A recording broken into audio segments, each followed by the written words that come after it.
மேகமெல்லாம் இருள் சூழுது. இதை ஹனுமார் உணர்ந்து, பசங்களா ஸ்ரீராமர் உங்க கூட சண்டை போட தயாராகி விட்டாருன்னு நினைக்கிறேன். இது அவரோட எச்சரிக்கையை ஒளிதாங்கிறாப்ல. அந்த பக்கம் சீதாவோ ஆசிரமாவாசியில் இருக்கிற இடத்துக்கு நடந்து வராங்க. தேவி, ஏன் தேவி தவத்துல இருந்து எந்திரிச்சு வந்துட்டீங்கன்னு என்ன ஆச்சுன்னு கேட்டா, இப்ப வரப்போறது யாருன்னு கேக்குறாங்க. இனி நடக்க போறத நான் வேடிக்கை மட்டும்தான் பார்க்க முடியும். ஏன்னா அவரோட சக்திக்கு முன்னாடி நம்ம யாரோட சக்தியும் ஒண்ணும் இல்ல. இப்போ வரப்போறவர் சாட்சாத் அந்த சிவதனுசையே உடைச்சவர், சேது பாலத்தையே கடல்ல கட்டுனவர், இவரோட கோதண்ட வில்லால ராட்சச குலத்தையே அழிச்சவர். அவரைத்தான் அனுச்சனமும் நான் பூஜை பண்றேன். அவர்தான் ஸ்ரீராமர். அவரே நேரா யுத்தகலத்துக்கு வர்றாருன்னு தேவி அழுதுகிட்டே சொல்றாங்க. இங்க தேவி சொல்ல அங்க ஸ்ரீராமர் யுத்தத்துக்கு கிளம்ப தயாராயிட்டார். அந்த பக்கம் லவகுஷா கிட்ட, கண்ணா ஸ்ரீராமரோட வில்லோட சத்தமே இப்படி இருக்குன்னா அவர் வில்லுல இருந்து வரக்கூடிய பானம் எப்படி இருக்கும் யோசிச்சு பாருங்க பசங்களா. இப்போ உங்களை எதிர்த்து போரிட வர்றவர் பிரபு ஸ்ரீராமர். அவரோட சக்தி என்னன்னு தெரிஞ்சும் யுத்தம் பண்ண தயாராக இருக்கிறீர்களா பசங்களா? இப்பவே உங்க பிடிவாதத்தை விட்டுருங்க. அவர் வந்த உடனே மன்னிப்பு கேட்டுருங்கன்னு அட்வைஸ் பண்றாரு. ஆனா ஹனுமார் பேச்சை கேட்காம மூத்தவன் இருந்துட்டு, வில்லுன்னு இருந்தா அதுல இருந்து சத்தம் வரத்தான் செய்யும், வீரம்னா மிரட்டல் வரத்தான் செய்யும். நீங்க பயப்படாதீங்க ஹனுமார்ஜி, உங்களை எங்க மாய சக்தினால கட்டி போட்டிருக்கிறதுனால தான் நீங்க எங்களை நினைச்சு இவ்வளவு கவலைப்படுறீங்க போல. நான் இப்பவே உங்க கட்டை அவுத்து விடுறேன்னு சொல்லிட்டு ஹனுமார லவகுஷா ரிலீஸ் பண்றாங்க. அட பசங்களா, இப்ப நான் கவலைப்படுறது எதுக்குன்னா, ஸ்ரீராமர் ஒண்ணும் உங்களோட பேச்சுவார்த்தை நடத்துறதுக்காக வரல. அவர் டைரக்டா உங்களை எதிரிகளா நினைச்சு யுத்தம் பண்ண வராருங்கிறாப்ல. இதை கேட்ட பசங்களோ ஷாக்கானாலும், ஏன் ஹனுமார்ஜி நாங்களும் ஸ்ரீராமரும் சண்டை போறதுனால என்ன, நீங்க ஏன் வருத்தப்படணும்னு கேட்கறான் தம்பி. ஹனுமார் உண்மையை சொல்ல முடியாம அவங்க கிட்ட,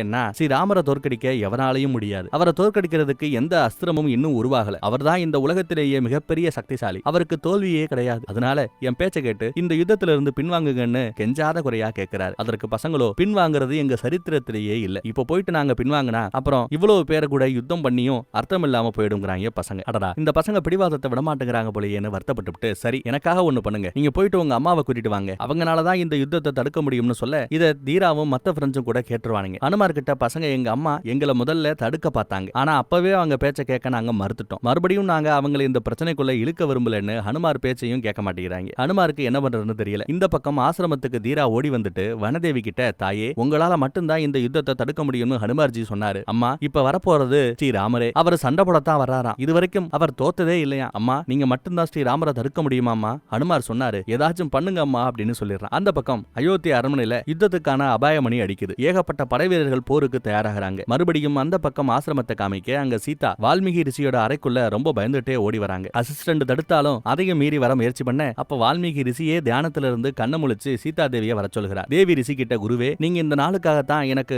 முன்னாடியே எச்சரிக்கை கொடுத்தீங்க. அந்த நாளும் வந்துருச்சு. நானும் இதுவரை என்னோட தவ வலிமையை வச்சு என் பசங்களுக்கு பாதுகாப்பு கவசமா இருந்தேன். ஆனா இப்போ அவரோட அந்த தனுசு சத்தத்தை கேட்ட உடனே என் மனசு ரொம்ப பயப்படுது. நான் கண்ட கனவு இன்னைக்கு நடந்துரும் போலயே. என்னால என் புருஷனும் என் பிள்ளைகளும் ஒருத்தருக்கு ஒருத்தர் எதிரிகளாக யுத்த காலத்துல சண்டை போடுவதை எப்படி தாங்கிக்க முடியும்? இந்த விதி என்னை எவ்வளவு தடவை தோற்கடிச்சு இருந்தாலும், என்ன சோதிச்சு இருந்தாலும் எல்லாத்தையும் தாங்கிக்கிட்டேன். ஆனா இந்த முறை இல்ல. என்னால என் புருஷனும் பிள்ளைகளும் யுத்தம் பண்ணுவதை பார்க்கவே முடியாதுன்னு ஓன அழுது புலம்புறாங்க. மகரிஷி வால்மீகி எதையும் பேசாம அப்படியே அவர் அறையில இருந்து வெளியில போறார். சீதா தேவியும் அவரை ஃபாலோ பண்ணிட்டே பின்னாடி போறாங்க. பகவான் வால்மீகி ஆலமரத்தை காமிச்சு, இந்த மரத்தை பாரு சீதா, இதுதான் மரங்களிலேயே பலம் வாய்ந்தது. ஆனா இந்த மரத்துக்கு இதோட பலம் என்னங்கிறது தெரியாது. அதே மாதிரிதான் நீயும் சீதா. நீ யாரு, உன் பலம் என்னன்னு உனக்கு தெரியல. நீ திவ்யமான சீதா, நீ சாதாரணமானவ அல்ல. பெண்களுக்கு எடுத்துக்காட்டா நீதான் இருக்கிறாய் சீதா. நீயே இப்படி தடுமாறுனேன்னா அந்த பெண்களோட நிலைமை என்ன ஆகிறது? இன்னைக்கு இருக்கிற பிரச்சனை உன்னோட குடும்பம், பந்த பாசம் சம்பந்தப்பட்டது அல்ல. லவகுஷா ராமர் கிட்ட கேட்க போற கேள்வியில உன்னோட லட்சியம் ஒளிஞ்சிருக்கு சீதா. நீயும் ஸ்ரீராமரும் எந்த நோக்கத்திற்காக பிரிஞ்சு இருக்கிறீர்களோ அந்த நோக்கம், அந்த லட்சியம் நிறைவேறுவதற்கான முதல் படி நாளைக்கு நடக்க இருக்கிற அந்த சூரிய உதயத்திலிருந்தே ஆரம்பிக்க போகிறது மகளே.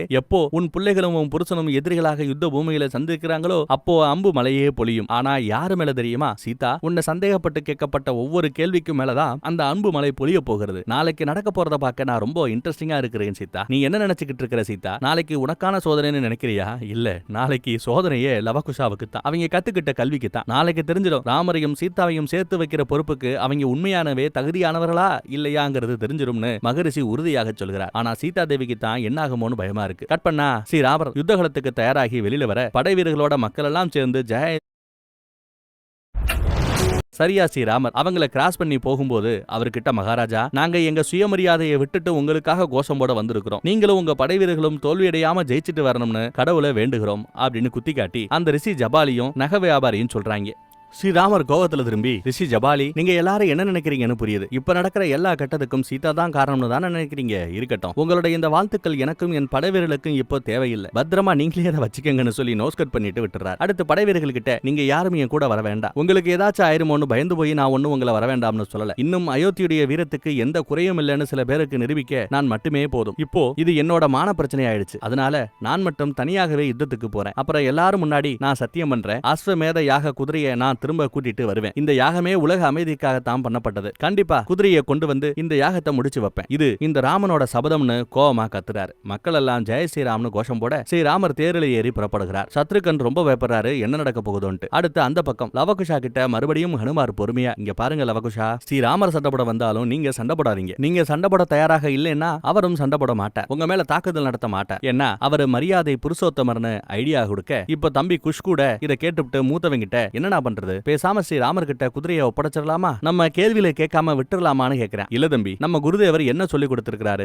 எப்பவும் எடுத்த காரியத்துல பின்வாங்க கூடாதுன்னு சொல்லி கொடுத்திருக்காருல, நாம யாருக்கு சவால் விடல, நமக்கு தேவையானது எல்லாமே நம்ம கேள்விகளுக்கான பதில், அவ்வளவுதான் உறுதியா இருக்கிறேன். அப்ப தம்பி குஷும், அண்ணா உங்க வாயிலிருந்து இதை கேட்கணும்னு தான் நான் அப்படி பேசினேன், பாத்துக்கலான்னு தம்பி சொல்ல அனுமாருக்கு தூக்கி வாரி போடுது. அவர் இன்னும் ஷாக் ஆகிற மாதிரி தான் ரெண்டு பேரும் ஸ்ரீராமர் கிட்ட நம்ம கேள்விகளுக்கான பதில் கிடைக்காத வரை நாம அவர் கூட சண்டை போட்டு தான் ஆகணும், நம்ம கடைசி மூச்சு இருக்கிற வரை நம்ம போராடணும், இதுதான் நம்ம அம்மாவுக்கும் நம்ம குருவுக்கும் பெருமை அப்படிங்கிறாங்க. அங்க கட் பண்ணா ஆசிரமத்துல சீதாதேவி சோகமா ராத்திரி இரவையே பார்த்துட்டு நாளைக்கு என்ன நடக்குமோன்னு கவலையா இருக்கிறாங்க. ஸ்ரீராமரும் யுத்தகலத்துக்கு பக்கமா வர வர சூரியனும் உதயமாகிறது. இந்த பக்கம் லவகுசா யுத்தத்துக்கு தயாராக ஹனுமார் ஜெய ஸ்ரீராம்னு சொல்லிட்டே இருக்கிறார். அடுத்த சீன், ஸ்ரீராமர் யுத்தகலத்துக்குள்ள வர வர தன் படைவீரர்கள் தம்பி சுக்ரீவன் அங்கத எல்லாரும் மூர்ச்சையாகி கிடக்கிறத பார்க்க கோபம் இன்னும் அதிகமாகுது. அடுத்து ஸ்ரீராமரோட தேரும் வந்துருதுங்க. ஸ்ரீராமர் முன்னாடி லவகுஷா தைரியமாக வந்து நிக்கிறானுங்க. ஸ்ரீராமர் சண்டை போட மாட்டாருன்னு ஏதோ பசங்க கொஞ்சம் தன்னம்பிக்கையா இருக்கிற மாதிரி தெரியுது. ஆனா ஸ்ரீராமர் கோவத்துல இறங்கி நடந்து வரார். லவகுஷும் அவர் கிட்ட வந்துட்டு ஸ்ரீராமருக்கு எங்க வணக்கம்னு பணிவா சொல்றாங்க. ஆனா ஸ்ரீராமர் முகத்துல அன்னைக்கு பார்த்த அந்த கருணை இல்லாம கோபம் தெரியறத பார்த்து பசங்களே பயப்படுறாங்க. ஸ்ரீராமரோ கோவமா, யாருக்கு வேணும் உங்க வணக்கம், வணக்கம் சொல்வதற்கெல்லாம் இங்கே நேரம் இல்ல, மாற்றத்துக்கான நேரம் அது. நான் முதல் தடவை உங்களை பார்த்தப்போ எனக்கு இனமுறியாத ஒரு சந்தோஷம் உண்டாச்சு. அயோத்தியுடைய வருங்காலத்துல இப்பேற்பட்ட இளைஞர்கள் இருக்க போறாங்கன்னு நினைச்சு பெருமைப்பட்டேன். உங்க கூட இருந்தா என் தம்பி பசங்களும் நல்ல பழக்க வழக்கத்தை கத்துப்பாங்கன்னு நினைச்சேன். நீங்க படிக்கிற அதே குருகுலத்துல அதற்காகத்தான் என் பசங்களையும் அனுப்பிச்சேன். ஆனா உங்களோட இந்த செயலை பார்த்துட்டு என்னோட முடிவை நினைச்சு நானே வெக்கப்படுறேன். என் நம்பிக்கையை நீங்க உடைச்சிட்டீங்க. நான் நினைச்சேன் நீங்க ஏதோ ஒரு நோக்கத்திற்காகத்தான் குதிரையை பிடிச்சு வச்சிருக்கீங்கன்னு.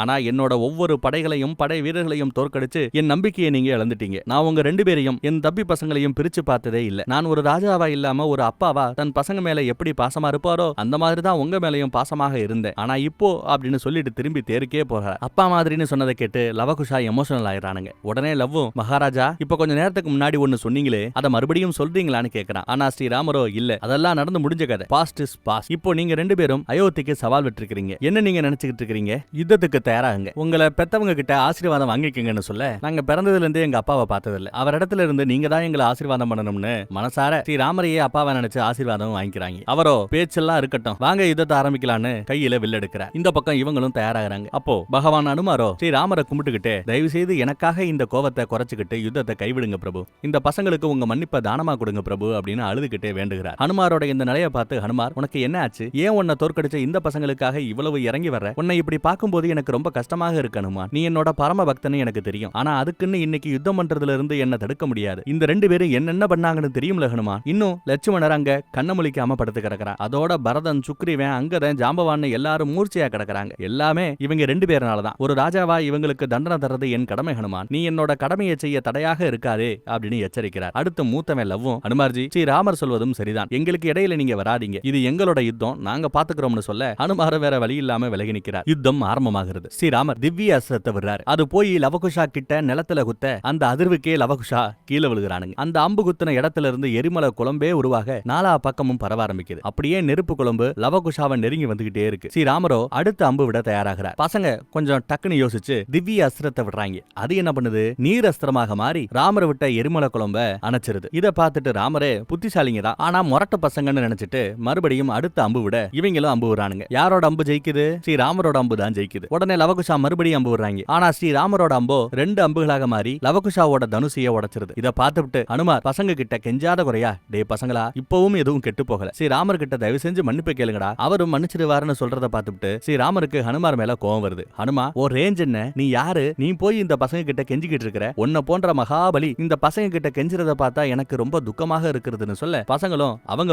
பங்குக்கு. ஆமாம் ஹனுமார்ஜி, உங்க ரிக்வெஸ்ட எங்களால ஏத்துக்க முடியாது. இத நினைச்சு எங்களுக்கு இன்னும் கஷ்டமாக இருக்கிறது. நாங்க பின்வாங்க போறது இல்ல. அவ்வளவு சீக்கிரம் எங்க தோல்வியை ஒத்துக்க போறதும் இல்லன்னு சொல்லிட. பாத்தையா ஹனுமான், இவங்களோட பிடிவாதத்தை பாத்தையா? நீ இவங்களுக்காக என்கிட்ட வக்காலத்து வாங்கிக்கிட்டு இருக்கிறேன்னு ஹனுமாரை பார்த்து ராமர் சொல்லிட்டு அடுத்து பசங்களை பார்த்து போய் இன்னொரு புது வில்ல கொண்டு வாங்க. நான் ஆயுதம் இல்லாதவங்க மேல எப்படி ஆயுதம் இல்லாதவர்கள் மேல நான் போதெடுக்க மாட்டேன்னு சொல்லிடுறாரு. பசங்களும் கண்களை மூடி வால்மீகி முனிய வேண்ட ஆரம்பிக்க அவங்க கையில புது வில்லு வந்து கிடைக்குது. மறுபடியும் ராமர் அம்பு விடுறார். பசங்களும் அம்பு விடுறாங்க. இப்படி யுத்தம் கண்டினியூ ஆயிட்டே இருக்கு. பசங்க கடைசியா அவங்க கிட்ட இருந்த கடைசி அஸ்திரத்தை விடுறாரு. அதை ஸ்ரீராமர் தடுக்காம அவரை நோக்கி வர வைக்கிறாருங்க. அந்த அம்பு ஸ்ரீராமர் கிட்ட வர வர ஸ்ரீராமரை சுத்தியும் தங்க நிறத்துல ஜொலி ஜொலிக்குது. அந்த அம்பு ஸ்ரீராமர் மேல பட்ட உடனே ஸ்ரீராமருக்கு ஒண்ணு ஆகலங்க. அந்த அஸ்திரமே காத்துல கரைஞ்சு போயிடுது. இத பார்த்த லவகுஷா பயப்படுறாங்க. ஏன்னா ஸ்ரீராமர் இப்போ அட்டாக் பண்ண ரெடி ஆயிட்டு இருக்கிறார். பசங்க கிட்ட ஒரு அம்பு கூட இப்போ மிச்சம் இல்ல. மூத்தவன் தம்பி கிட்ட, டேய் தம்பி, நம்ம சாவு நம்ம கண்ணு முன்னாடி தெரியுதுடா, எல்லா அஸ்திர சஸ்திரங்களும் காலி ஆயிடுச்சு, அவ்வளவுதான் நினைச்சு கண்ணை மூடி சீதா தேவியை கடைசியா ஒரு தடவை நினைச்சு பாக்குறாங்க. அப்போ அந்த பக்கம் ஆசிரமத்துல இருக்கிற சீதா தேவி ரொம்ப பயந்து போய் வால்மீகி மகரிஷி கிட்ட எப்படியாச்சும் என் குடும்பத்தை காப்பாத்துங்கன்னு வேண்டி கேட்டுக்கிறாங்க. இந்த சைடு யுத்தகலத்துல சரியா ஸ்ரீராமர் அம்பு விட தயாராக இருக்க அப்போ ஒரு குரல், நிறுத்துங்க ராஜாராம் அப்படின்னு ஒரு சவுண்ட். யாருன்னு பார்த்தா வால்மீகி தான். இப்பதான் ஹனுமாருக்கும் பசங்களுக்கும் நிம்மதியா இருக்கு. ஸ்ரீராமரும் வில்ல இறக்கிட்டு ரிஷிகிட்ட வந்து வணக்கத்தை வைக்கிறார். நீங்க என்ன பண்ண இருக்கிறீங்க ராமா அப்படின்னு குரு கேட்கிறார். இல்ல குருவே, நானும் அப்படி பண்ண வேண்டாம்னு தான் நினைச்சேன். ஆனா இந்த பசங்க என்னை இந்த செயலை செய்யற மாதிரி கட்டாயப்படுத்துறாங்க. என்னோட எத்தனையோ எச்சரிக்கைகளையும் மீறி பிடிவாதமாக இருக்கிறாங்கன்னு ராமர் சொல்கிறார். பிரபு, இவங்க ஒண்ணும் தெரியாத அப்பாவி சின்ன பசங்க தப்பு பண்ணிட்டாங்க. ஆனா நீங்க யாரு ராமா? கருணையே வடிவானவர். நீங்க இதை விட இன்னும் எவ்வளவோ கடினமான சூழ்நிலைகளையும் பொறுமையாக சந்தித்து இருக்கிறீங்க.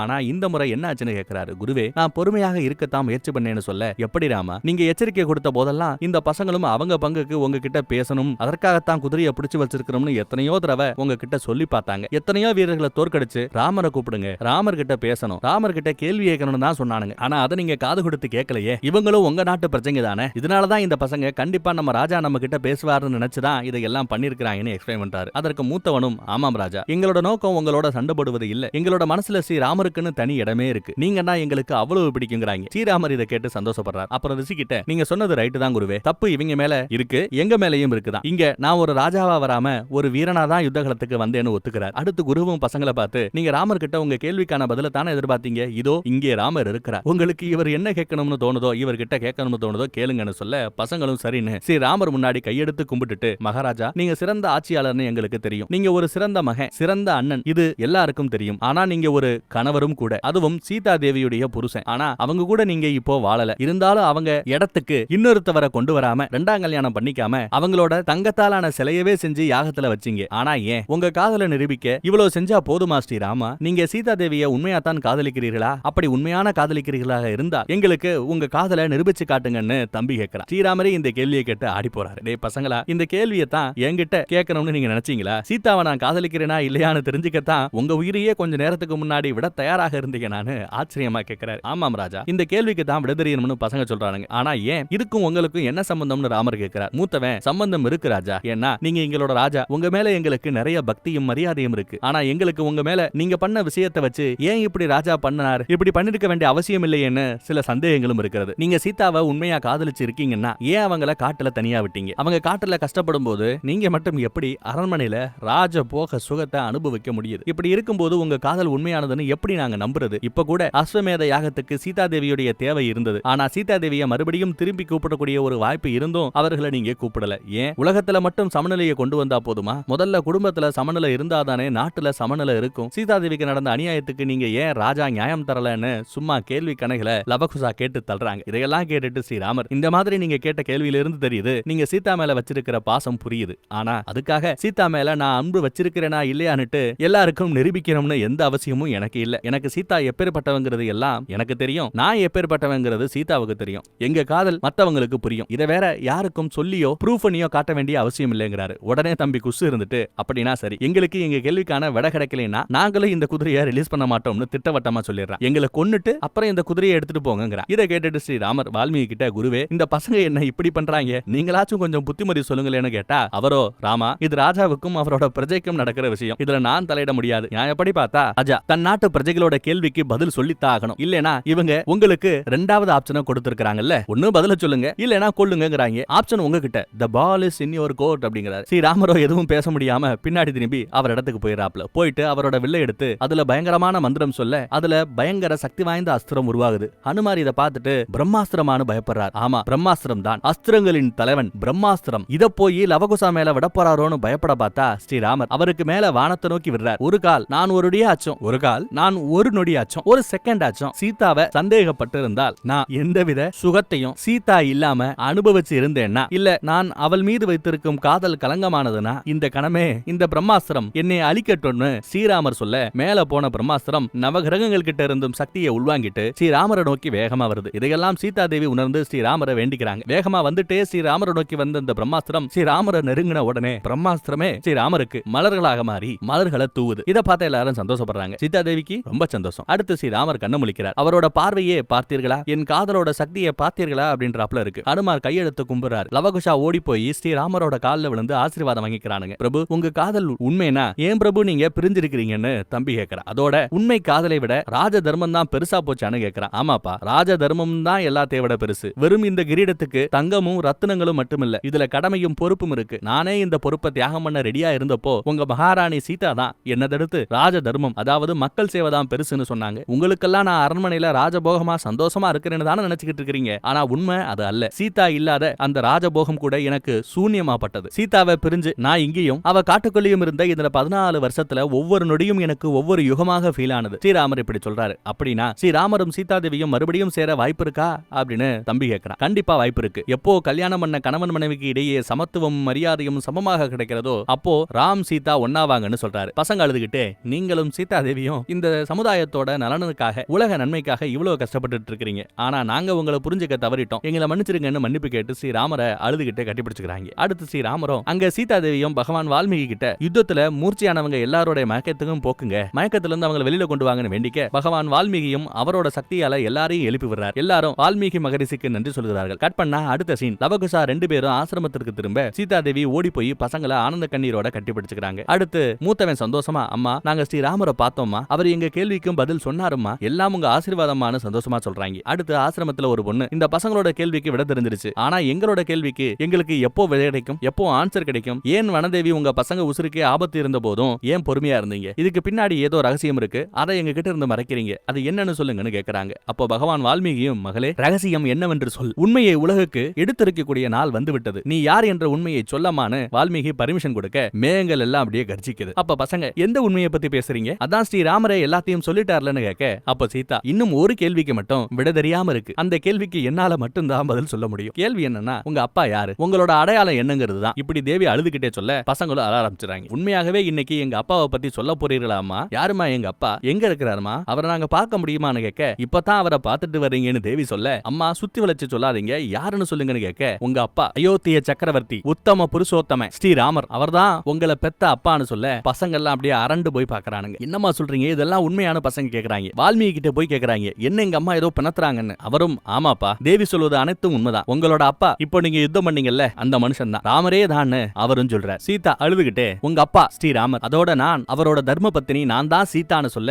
சுத்தி இருந்த எல்லாரும் அரண்டு போறாங்க. இத்தனை நாளா நம்ம கூட இருந்தது சீதா தேவியான்ட்டு பசங்களால நம்பவே முடியல. என்னமா சொல்றீங்க, எங்க அப்பா ஸ்ரீராமரான அழுதுகிட்டு கேக்குறாங்க. அதுவும் இல்லாம ராமாயணத்துல வரக்கூடிய சீதா நீங்களான்னு அரண்டு போறானுங்க. ஆமாப்பா, யார கடவுளா கும்பிடணுமோ அவர் கூட தான் சண்டை போட்டுட்டு வந்திருக்கீங்கன்னு சொல்ல பசங்களால இதை ஏத்துக்க முடியல. உடனே தம்பி திரும்பி பகவான் வால்மீகி அவர்கிட்ட, எங்க அம்மா என்ன சொல்றாங்க, இதெல்லாம் உண்மையான மறுபடியும் கேட்டு கன்ஃபார்ம் பண்ணிக்கிறாங்க. வால்மீகியும் ஆமா, தேவி சீதா சொல்வது அனைத்தும் உண்மைங்கிறாரு. லவகுசாவும் பலசெல்லாம் நினைச்சு பாக்குறாங்க. அயோத்தி ராஜா ஸ்ரீராமருடைய மகங்களா நாங்கன்னு அழுகுறாங்க. அதே சமயம் அங்க அயோத்தியை காமிக்கிறாங்க. ஸ்ரீராமர் அவர் படையோட அஸ்வமேதையாக குதிரையோட திரும்பி வர, இதை பார்த்த மக்கள் எல்லாம் சந்தோஷமா ஜெய ஸ்ரீராம் அப்படின்னு வெற்றி கோஷம் போட்டு சும்மா அயோத்தியே கோலாகலமா இருக்கு. அப்ப சத்ருகன் ராமர் கிட்ட வந்து, அண்ணா உங்களுக்கு ஒரு சின்ன சர்ப்ரைஸ்னு சொல்லிட்டு திரும்ப அங்க நம்ம லட்சுமணர் பரிபூர்ணமா குணமாகி ஸ்ரீராமர் கிட்ட சந்தோஷமா நடந்து வந்து அண்ணனை கட்டிப்பிடிச்சுக்கிறார். அடுத்து குரு வசிஷ்டரும் சந்தோஷமா, ராஜா கண்டிப்பா இந்த யாகம் நல்லபடியாக நடந்து முடிஞ்சு உலகத்துல சமநிலை கண்டிப்பாக நிலவும்னு ஆசீர்வாதம் பண்றார். உடனே ஸ்ரீராமர், என்னென்ன பேச்சு பேசுனீங்க அயோத்திய மக்களே, உங்கள சில பேரு யாகம் தடைப்பட்டதுக்கு என் சீதா தான் காரணம்னு எல்லாம் சொன்னீங்க, என் சீதாவை பவித்திரமற்றவளெல்லாம் சொன்னீங்க, அவரோட சிலையை இங்க வச்சதுனாலதான் யாகமே சாபம் கிடைச்சதுன்னு சொன்னீங்க, அவங்க எல்லாம் இப்போ ஏன் வாய திறக்காம இருக்கிறீங்கன்னு சும்மா லெஃப்ட் அண்ட் ரைட் வாங்குறாரு. யாகம் இடையில நின்னு போனதுக்கு உண்மையான காரணம் சீதா இங்க இல்லாததுதான். சீதா மட்டும் இங்க இருந்தாங்கன்னா இவ்வளவு தடைகளும் வந்திருக்காது. உங்க மனசுல சீதா இந்த அயோத்திக்கே ஒரு களங்கமா பாக்குறீங்கல்ல, ஆனா உண்மையிலேயே சீதா தான் அயோத்தியுடைய பாதுகாப்பு கவசம். என் மனைவி சீதாவை நினைச்சு எப்பவுமே நான் கர்வப்படுவேன். அவ அயோத்தியுடைய மகாராணியா இருந்தா, அயோத்தியுடைய ராணியா இருந்தா, இருக்கிறா, இனியும் இருப்பா. இனியும் யாராச்சும் சீதாவை பத்தி தப்பா பேசுனீங்க அவ்வளவுதான். ஒரு ராஜாவுக்கு ராஜ தர்மம் எவ்வளவு முக்கியமோ அதே மாதிரி ஒரு புருஷனுக்கு பதி தர்மமும் அவ்வளவு முக்கியம்னு சொல்லி முடிக்க பெண்கள் எல்லாம் ஸ்ரீராமருடைய பேச்சை கேட்டு சந்தோஷப்படுறாங்க. ஆண்கள்ல அந்த நகை வியாபாரி எல்லாம் மூஞ்சியே இல்ல. மக்கள் எல்லாம் ஜெய் ஸ்ரீராம்னு கோஷம் போட ஆரம்பிக்க மறுபடியும் ஸ்ரீராமர் சந்தோஷமா அஸ்வமேதையாக குதிரையை ஓட வர்றார். கட் பண்ண அடுத்த ஆசிரமத்தை காமிக்க அங்க பசங்க அப்படின்னா சத்ருக்கர், பரதர், லட்சுமணர் எல்லாம் எங்க சித்தப்பாங்களா? நம்ம குடும்பத்துக்கு எதிராக நாங்க யுத்தம் பண்ணோம் அப்படின்னு கேட்டு பசங்கால அதனாலதான் நான் யுத்தம் வேண்டாம்னு எவ்வளவோ எடுத்து சொன்னேன், தடுக்க பார்த்தேன்னு சீதாவும் சொல்றாங்க. அது தெரியாம நாங்க எவ்வளவு பெரிய தப்பு பண்ணிட்டோம்னு பசங்க அழுகுறாங்க. அப்ப மூத்தவன், ஏனம்மா நீங்களும் அப்பாவும் ஒருத்தர் இவ்வளவு காதலிச்சும் பிரிஞ்சிருக்கீங்க, எதற்கு நாம இப்படி பிரிஞ்சு இருக்கணும்? நாம எல்லாரும் ஒன்னா ஒரே குடும்பமா இருக்க முடியாதான்னு கேக்குறாங்க. அதற்கு தம்பி குஷ், அண்ணா இப்ப வர எது நடந்துச்சோ அதை அப்படியே விட்டுறலாம். இப்பதான் நமக்கு உண்மை என்னன்னு தெரிஞ்சிருச்சுல்ல, சோ இனி நம்ம அம்மாவையும் அப்பாவையும் ஒன்னா சேர்த்து வைக்கிற அந்த வேலையை நாம செய்யணுங்கிற. உடனே பசங்க சீதாவோட கையை பிடிச்சிட்டு வாங்கம்மா போலாம், அப்பா கிட்ட போலாம்னு சொல்ல அதற்கு சீதா மறுக்கிறாங்க. ஏனம்மா அப்படின்னு கேக்குறாங்க பசங்க. அந்த பக்கம் அயோத்தியில ஆண்கள் எல்லாம் ஒன்று கூடி ஸ்ரீராமர் இன்னுமே சீதாதேவியை கைவிடல. இன்னைக்கு ஸ்ரீராமர் பேசினதை கேட்டு இந்த ராஜ்யத்தில் இருக்கிற எல்லா பெண்களுக்கும் தலைக்கணம் ஏறி இருக்கும். ஆனா ஒரு விஷயத்தை எல்லாரும் ஞாபகம் வச்சுக்கங்க, பெண்கள் எப்பவுமே ஆண்களுக்கு கீழே தான். அந்த நகை வியாபாரி மத்த ஆண்கள்கிட்ட எல்லாம் பெண்கள் மேல இருக்கிற கோவத்தை ஏத்தி விட்டுக்கிட்டு இருக்கான். அந்த பக்கம் கணவனால கைவிடப்பட்ட பெண்களை எல்லாம் காமிச்சு இவங்களை பாருங்க, இவங்க என்ன தப்பு பண்ணாங்க, இவங்களுக்கு ஏன் இந்த நிலைமைன்னு பெண்கள் படக்கூடிய துன்பத்தை எல்லாம் சீதா மக்களுக்கு எடுத்து சொல்றாங்க. அதையெல்லாம் கேட்டுக்கிட்டு இருந்த நம்ம பசங்க, நம்ம குடும்பத்துக்கும் இந்த பெண்கள் கஷ்டத்துக்கும் என்ன சம்பந்தம்னு கேக்குறாங்க. ஏன்னா இந்த பெண்கள்ல நானும் ஒருத்தி. ஸ்ரீராமர் என்ன சந்தேகப்படல, ஆனா அயோத்திய மக்கள் என் கற்பையை சந்தேகப்பட்டு பேசிட்டாங்க. இத ராமர்னால தாங்கிக்க முடியல. இந்த மாதிரி மக்களோட கெட்ட சிந்தனையால தான் நானும் ஸ்ரீராமரும் பிரிஞ்சிருக்க முடிவெடுத்தோம்னு சொல்றாங்க. இவங்க எப்படி எக்ஸ்பிளைன் பண்ண அங்க அயோத்தியில மக்கள் இன்னுமே சீதாவை பத்தி தப்பா தான் பேசுறாங்க. அதோட அந்த நகை வியாபாரி இப்ப புதுசா ராமர் மேலையும் பழி போடுறான். என்னன்னா பேருக்கு தான் ஸ்ரீராமர் சீதாவை பிரிஞ்சிருக்கிற மாதிரி நடிக்கிறார், ஆனா உண்மையாகவே ஸ்ரீராமரும் சீதாவும் யாருக்கும் தெரியாம சந்திச்சுக்கிட்டு தான் இருக்கிறாங்கன்னு வதந்திய பரப்பி விடுறான். இந்த மாதிரி மக்கள் எப்படி பேசுறாங்கன்னு லவகுஷாவுக்கு சீதாதேவி சொல்ல பசங்களுக்கு பயங்கரமா கோவம் வருது. அவங்களுக்கு எவ்வளவு தைரியம் இருந்தா உங்களை பத்தி இப்படி தப்பா பேசுவாங்கன்னு கேக்குறாங்க. அதற்கு சீதாதேவியோ விஷயம் என்ன பத்தினது மட்டுமில்ல, மத்த பெண்களுக்கும் இதே நிலைமைதான்னு சொல்றாங்க. அப்போ ஸ்ரீராமர் ராஜா தானே, அவர் நினைச்சா இந்த மாதிரி பேசுறவங்க வாயை உடைச்சு தண்டனை கொடுத்து இருக்கலாமே பசங்க கேட்க, தண்டனை கொடுத்துட்டா அவர்களோட என்ன மாறிவிடுமா? ஸ்ரீராமர் நினைச்சிருந்தா இந்த மாதிரி பேசினவங்களுக்கு மரண தண்டனை கூட கொடுத்திருக்கலாம். அப்படி பண்றதுனால ஒரு பயனும் இல்ல. அதனாலதான் ராமர் அவர்களை தண்டிக்கலன்னு தேவி சொல்ல, ஏனம்மா அப்படின்னு மூத்தவன் கேட்கறான். அதற்கு சீதா தேவியோ, நீ வளர்க்கிற செடியில பூச்சி புழு எல்லாம் பிடிச்சிருச்சுன்னா என்ன பண்ணுவ? செடியை வெட்டிருவியான்னு கேட்டா, அப்போ பசங்களுக்கு இல்ல, செடியை வெட்டாம அதுல இருக்கிற பூச்சி புழுவெல்லாம் போக மருந்து தண்ணியை தான் தெளிப்போங்கிறாங்க. அதேதான் மகனே, ஸ்ரீராமரும் இதைத்தான் பண்றார். மக்களோட கெட்ட எண்ணங்களை அழிக்கணும்னு நினைக்கிறார். நம்ம சமுதாயத்துல ஒவ்வொரு பெண்ணுக்கும் சம உரிமையும் மரியாதையும் கிடைக்கணும். பெண்கள் முகத்துல பயம் இல்லாம தன்னம்பிக்கை தான் தெரியணும். இதுதான் எங்களோட லட்சியம். சமுதாயத்துல இருக்கிற எல்லாருடைய எண்ணங்களையும் மாத்தணும். அப்பதான் சமூக மாற்றம் வரும்னு தேவி சொல்ல, ஆனா அம்மா பெண்கள் ஆண்களுக்கு பின்னாடி தான் வழி வழியா மக்கள் இந்த நம்பிக்கையை ஃபாலோ பண்ணிட்டு வரும்போது எப்படிமா நீங்களும் அப்பாவும் மட்டும் இந்த நம்பிக்கையில மாற்றத்தை கொண்டு வர முடியும்னு கேட்க, ஒருத்தர் முயற்சி பண்ணா மட்டும் மாற்றம் வராது. நானும் உங்க அப்பாவும் விதைதான் தூவி இருக்கிறோம். ஒவ்வொருத்தரும் நினைச்சாதான் மாற்றத்தை கொண்டு வர முடியும். இதுல எங்களுக்கு உங்க 2 பேரையோட உதவி ரொம்ப தேவைன்னு சொல்லி தேவி முடிக்கிறாங்க. ரிஷி வால்மீகியும், ஆமா பசங்களா, உங்க 2 பேரால மட்டும்தான் உங்க அப்பா அம்மாவை ஒண்ணு சேர்க்க முடியும். இந்த நோக்கத்துக்காகத்தான் உங்க பிறப்பு ஏற்பட்டு இருக்கு. இது உங்களுடைய வாழ்க்கையோட நோக்கம்னு சொல்றாரு. அப்படின்னா எங்க லட்சியத்தை அடைய எங்களுக்கு சரியான பாதையை வழிகாட்டுங்க அம்மான்னு பசங்க தேவி கிட்ட கேக்குறாங்க. அதற்கான பாதையை உங்களுக்கு பகவான் வால்மீகியே சொல்லுவாருன்னு தேவி சொல்ல, பசங்க 2 பேரும் என்ன பண்ணணும்னு குருகிட்ட போய் கேக்குறாங்க. மகரிஷி சிரிச்சுக்கிட்டே, ஸ்ரீராமர் சீதையுடைய கதையவே மக்கள் கிட்ட எடுத்துரைக்கணும். அவர்களோட உறவு ஜென்ம ஜென்ம பந்தம், இதை நீங்க நிரூபிக்கணும். கேள்வி கேட்கிற மக்கள் கிட்டயே நீங்க திருப்பி எது உண்மை எது பொய்னு கேள்வி கேட்கணும். அப்பத்தான் மாற்றம் வரும்னு ரிஷி சொல்ல, பசங்க மோட்டிவ் ஆகி நாங்க அப்படியே பண்றோம்னு ஆயுதங்களோடவே கிளம்ப, அப்போ சீதா அவங்க கிட்ட இருந்த வில்லு அம்பு எல்லாத்தையும் வாங்கிட்டு 2 வீணையை கொண்டு வந்து கொடுக்கறாங்க. பசங்க புரியாத மாதிரி பார்க்க, பசங்களா உங்களோட இந்த லட்சியத்தை அடைய உங்களுக்கு சஸ்திர வித்தை தேவை இல்ல, சாஸ்திர அறிவுதான் தேவை. இனி உங்கள் வழி சங்கீதம் தான். இந்த உலகத்தில் இசையாக மட்டும்தான் அன்பை பரப்ப முடியும்னு அட்வைஸ் போட, பசங்களும் வீணையை வாங்கிட்டு தேவிகாலு முன்னாடி வண்டிக்கிட்டு, அம்மா நாங்க உங்களுக்கு சத்தியம் பண்றோம், உங்களோட மற்றும் அப்பாவோட லட்சியம் இனி எங்களோட லட்சியம், உங்களையும் அப்பாவையும் இனி நாங்க ஒன்னு சேர்த்தே தீர்வோம்னு வாக்கு கொடுக்கறாங்க. அப்புறம் வால்மீகி கிட்ட, குருவே எங்களுக்கு முழு ராமாயண கதையும் சொல்லுங்க, அப்பத்தான் எங்களால ராமாயணத்தை பிரச்சாரம் பண்ண முடியும்னு கேட்டுக்க, பகவான் வால்மீகியும் பசங்களுக்கு இப்படி ராமாயணத்தை பாடிக்கிட்டே எப்படி இசைக்கருவியும் வாசிக்கிறதுன்னு கத்து கொடுக்கிறார். அந்த பக்கம் யாக நல்லபடியா முடிஞ்சு ராமராஜ்யம் நிறுவப்பட்டதுன்னு அறிவிப்பு கொடுக்கிறாப்ல வசிஷ்டர். இந்த பக்கம் லவகுஷா 2 பேரும் சாஸ்திர வித்தைகளையும் ராமாயணத்தையும் கத்துக்கிட்டு அயோத்திக்கு கிளம்புறதுக்கு தயாராயிட்டாங்க. சீதாவுக்கு பசங்களை பிரியறதுக்கு கஷ்டமாக இருந்தாலும் ஆசீர்வாதம் பண்ணி வழி அனுப்பி வைக்கிறாங்க. இப்ப இந்த பக்கம் அயோத்தியை காட்டுறாங்க. அங்க ஒரு பொண்டாட்டி அவளோட புருஷன் துணியில இருந்த கரையை துவைச்சு சுத்தம் பண்ண அந்த கரை போகவே இல்லை. புலம்பிக்கிட்டே சுத்தம் பண்ணிக்கிட்டு இருக்க, திடீர்னு அந்த கரை இருந்த இடமே தெரியாம துளி பளிச்சுன்னு சுத்தமாகுது. இதை பார்த்து அந்த பொண்டாட்டி புருஷன்கிட்ட ஆச்சரியமா சொல்லிட்டு, இதற்கான அர்த்தம் ஏதோ சுபசகனம் வரப்போகிறதோ அப்படின்னு கேட்கிறா. ஆமா, அயோத்திக்கே நல்ல காலம் வந்துருச்சு. நம்ம பாய்ஸ் லவகுஷா அயோத்திக்கு வந்துட்டானுங்க. நகரத்தை சுத்தி பாக்குறானுங்க. வழியில பெண்கள் எல்லாருமே அவர்களோட அழகு வெளியில தெரியாத மாதிரி முகத்தை கூட முக்காடு போட்டு மூடி இருக்காங்க. அங்க யாருமே பெண்களை ஒரு பொருட்டா கூட மதிக்க மாட்டேங்கிறாங்க. ஒரு சின்ன பையன் சாப்பாடு இது வேண்டாம் அது வேண்டாம்னு சொல்லி பிடிவாதம் பிடிச்சு சாப்பாட்டு பானையவே மரியாதை இல்லாம அவன் அம்மா முன்னாடியே போட்டு உடைச்சது மட்டும் இல்லாம பெத்த அம்மானு கூட பார்க்காம திட்டுறான். இத பார்த்த குஸ் அந்த பையனை அடிக்கலாம் என்று போக மூத்தவன் தடுக்கிறான். இன்னொரு பக்கம் ஒரு புருஷன் அவன் பொண்டாட்டியை திட்டிக்கிட்டு இருக்கான். அந்த பொண்ணு ஜிகு ஜிகுன்னு ட்ரெஸ் போட்டுட்டு வெளியில போயிட்டாலாம். அதுதான் இப்ப பிரச்சனையா. ட்ரெஸ் கோடு தான் இப்ப பிரச்சனையா. அவன் அவகிட்ட இப்படி எல்லாம் ஜிகுஜின்னு உன்னை யாரு ட்ரெஸ் போட்டு வெளியில போக சொன்னது? நீ இப்படி போனேன்னா 4 ஆம்பளைங்க உன்னை பார்க்கத்தான் செய்வேன். இதுல அவங்க தப்பு ஒண்ணும் இல்ல, எல்லாம் ஓன் தப்பு தான். உன்னை எல்லாம் வெளியவே விடக்கூடாது, வீட்டுக்குள்ளேயே பூட்டி வைக்கணும்னு சொல்லி இழுத்துட்டு போறாரு. இதையெல்லாம் பார்த்துட்டு லவகுசா சோகமாயிடுறாங்க. இந்த ராமராஜ்யத்துல எல்லாம் இருக்கிறது, ஆனா பெண்களுக்கான சம உரிமையும் மரியாதையும் மட்டும் இல்ல. நம்ம அம்மா சொன்னது ரைட். இந்த அயோத்தி மக்களோட எண்ணங்களை மாத்தணுங்கிற அந்த டாஸ்க் ஒன்னும் அவ்வளவு ஈஸி இல்ல போல, ரொம்ப கஷ்டமானதுதான் புரிஞ்சுக்கிறாங்க. அடுத்து தூரத்துல அயோத்தி அரண்மனை தெரியறத பார்த்து பசங்க நம்ம வீடு அதுன்னு சொல்லி சந்தோஷப்படுறாங்க. சரி, நாம அரண்மனைக்குள்ள போகத்தான் முடியாது, அரண்மனை வாசல்லையாதும் கதவையாச்சும் தொட்டு பார்த்துடலாமேன்னு மூத்தவன் ஆசையா தொடப்போக அப்போ ஒரு படைவீரன் வந்து இங்க என்னடா பண்றீங்கன்னு சொல்லி லவகுசாவை பிடிச்சு கீழே தள்ளி விட்டுறான். தம்பிக்கு கோவம் வந்து நாங்க யாருன்னு தெரியுமா, எங்க அண்ணனைய பிடிச்சு கீழே தள்ளி விடுறியான்னு சண்டைக்கு போக யாரா நீனு படைவீரன் கேட்க எங்க தம்பி உண்மையை உளறிடுவானோன்னு நாங்க 2 சின்ன பசங்க அவ்வளவுதான், புதுசா அயோத்திக்கு வந்திருக்கிறோம், ஆசையா இருந்துச்சுன்னு அரண்மனையை தெரியாம தொட்டு பார்க்க நினைச்சிட்டோம்னு சொல்லி மன்னிப்பை கேட்டுவிட்டு மூத்தவன் தம்பியை கூட்டிட்டு போயிடுறான். தனியா போயிட்டு டே தம்பி உன் கோவத்தை கண்ட்ரோல் பண்ணி வைக்கணும், நம்ம லட்சியத்தை மறந்துடாத, இப்ப நாம மக்களோட மனசை மாத்தணும்னா அவர்களோட எண்ணங்களை முதல்ல புரிஞ்சுக்கணும்னு அட்வைஸ் போடுறாப்ல. அடுத்து நம்ம பாய்ஸ் 2 பேரும் ஸ்ரீராமரை பத்தி பாட ஆரம்பிக்கிறாங்க. இவங்க பாட்டுக்கும் இசைக்கும் மக்கள் எல்லாம் மெய்மறந்து போய் ரசிக்க ஆரம்பிக்கிறாங்க. ஃபர்ஸ்ட் எபிசோட்ல பார்த்தமே அந்த சலவை செய்யக்கூடிய பொண்ணு யாரு பாட்டு பாடுறான்னு ரொம்ப ஆர்வமா பார்க்க வர பசங்க ராமர் பிறந்தது வளர்ந்தது வனவாசம் போன வரைக்கும் பாட்டாவே பாட